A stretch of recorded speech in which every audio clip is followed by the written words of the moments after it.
राष्ट्रवादी काँग्रेस अजित पवार गटाचे नेते अमोल मिटकरी यांनी पक्षाच्या विलीनीकरणावर मोठं भाष्य केलंय।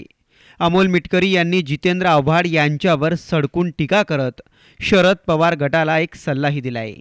ब्युरो रिपोर्ट, साम टीव्ही न्यूज। की अजूनही वेळ गेलेला नाही।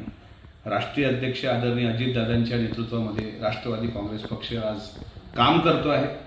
अनेक काँग्रेसचे आमदार सुद्धा या वाटेवर आहेत आणि इतका मोठा स्कोप असताना परत जिथे अशोकराव चव्हाणांसारखे नेते सोडून गेले त्याच बुडत्या काँग्रेसमध्ये ह्या लोकांना पाठवणं मला असं वाटतं हे हास्यास्पद ठरेल।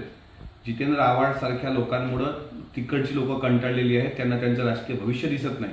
त्यामुळे विलीनीकरणाचा जर उत्तम पर्याय असेल, करायचाच असेल विलीन, तर आदरणीय अजितदादाच्या नेतृत्वात सर्वांनी एकत्र यावं आणि राष्ट्रवादी काँग्रेस पक्ष मजबूत करावा। देश विदेशातील प्रत्येक घडामोडींचे लाईव्ह अपडेट मिळवण्यासाठी आता साम टीव्हीच्या सर्व सोशल मीडिया प्लॅटफॉर्मला लाईक, फॉलो आणि सबस्क्राईब करा। तसंच सर्व नोटिफिकेशनसाठी बेल आयकॉन प्रेस करायला विसरू नका।